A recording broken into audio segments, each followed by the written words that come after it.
عموماً جب کسی کنٹری پر نیوکلر میزائل گرایا جائے تو وہ کنٹری اسی وقت برباد ہو جاتی ہے، پر اگر بات کی جائے رشیا کی تو رشیا پر چاہے نیوکلر میزائلز کی برسات ہی کیوں نہ کر دی جائے، ان سب کے باوجود بھی رشیا اپنا بدلہ آسانی سے لے پائے گی۔ پر سوال ہے کہ آخر کیسے؟ یہ ہے رشیا کا ایک ڈیڈ ہینڈ سسٹم جو کہ ایک fully automatic nuclear missile launch system ہے۔ اس سسٹم کو آپ یوں سمجھے کہ اگر کسی وقت رشیا پر اٹیک ہو جائے جس سے رشیا پورا کا پورا برباد ہو جائے، یہاں کی ملٹری، یہاں کے سٹیزنز اور ایون کے گورنمنٹ آفیشلز میں سے خود پیوٹن بھی زندہ باقی نہ رہ سکے، تب بھی رشیا اس ٹیکنالوجی کے تھرو اپنے دشمن کو آسانی سے ڈیر کر پائے گی۔ پر آخر کیسے؟ آئیے جانتے ہیں۔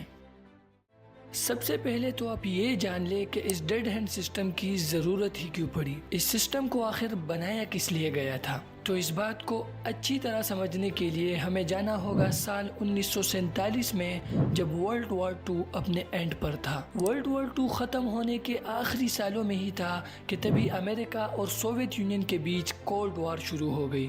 کولڈ وار میں لڑنے والی ان دونوں ہی کنٹریز کو اپنے وقت کا سپر پاور سمجھا جاتا تھا۔ یہ دونوں ہی چونکہ بے حد پاورفل کنٹریز تھی، اسی لیے یہ دونوں ہی ایک دوسرے کو ٹکر کا مقابلہ دے رہی تھی۔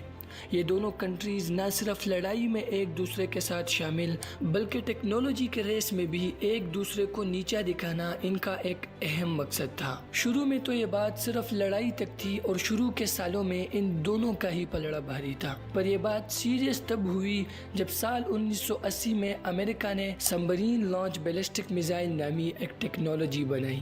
یہ ایک ایسی ٹیکنالوجی تھی جس سے سبمرین کے تھرو راکٹ کو لانچ کیا جا سکتا تھا، جس کا مطلب تھا کہ اب امریکہ سمندر سے ہی سبمرین کے تھرو اپنے ٹارگٹ کو ہٹ کر پائے گی۔ اس وقت چونکہ امریکہ اور سوویت یونین کے درمیان لڑائی چل رہی تھی، اسی لیے امریکہ کی اس ٹیکنالوجی کو دیکھ سوویت یونین دل ہی دل میں پریشان ہونے لگا اور اس نے بھی اپنے ڈیفنس کے لیے کوئی سسٹم بنانے کا سوچا۔ ساتھ ہی ساتھ سوویت یونین کے آس پاس کئی اور کنٹریز کے پاس بھی ایڈوانس میسائل ٹیکنالوجیز آ چکی تھی، اسی لیے اب سوویت یونین کے وجود کو مزید خطرہ تھا۔ خیر، سالوں کی محنت تو لگی، پر آخر کار سوویت یونین نے ایک ایسا سسٹم بنا ہی ڈالا جس نے امریکہ سمیت اس کی پوری الائش کی ہی بولتی تک بند کر دی۔ اس سسٹم کا نام پیریمیٹر تھا، جس کا کام صرف اس وقت ایکٹیو ہونا تھا جب پوری کی پوری سوویت یونین کسی نیوکلر اٹیک میں برباد ہو جائے۔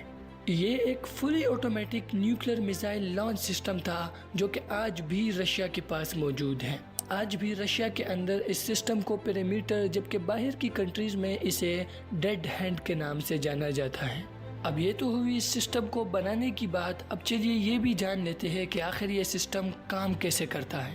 اس سسٹم کو آپ یوں سمجھے کہ فرض کرے کسی وقت رشیا پر نیوکلر اٹیک ہو جائے جس سے رشیا پورا کا پورا مٹی کا ڈھیر بن جائے، یہاں کی ملٹری، یہاں کے سٹیزنز اور ایون کہ رشیا کے پریزیڈنٹ پیوٹن بھی زندہ باقی نہ رہ سکے، تب بھی رشیا میں موجود ایک سیکرٹ انڈر گراؤنڈ بنکر میں کچھ ملٹری آفیسرز موجود ہوں گے جو کہ کچھ خاص ڈیوائسز کی مدد سے باہر کے گراؤنڈ انوائرمنٹ کے ٹیمپریچر، ملٹری کمیونیکیشن اور باہر کے ریڈیشن لیول کو چیک کریں گے، اور اگر انہیں کوئی ایمرجنسی دکھی تو وہ سیدھا اس ڈیڈ ہینڈ سسٹم کو ایکٹیویٹ کر دیں گے، اور اگر اس سسٹم کو بھی کوئی خطرہ محسوس ہوا تو یہ خود بخود اپنے دشمن کو ٹارگٹ کر کے اسی ڈائریکشن میں نیوکلر میزائلز پھینکنا شروع کر دے گا، اور یوں اگر رشیا کو پوری طرح برباد بھی کر دیا جائے تب بھی رشیا اپنا بدلہ لے پائے گی۔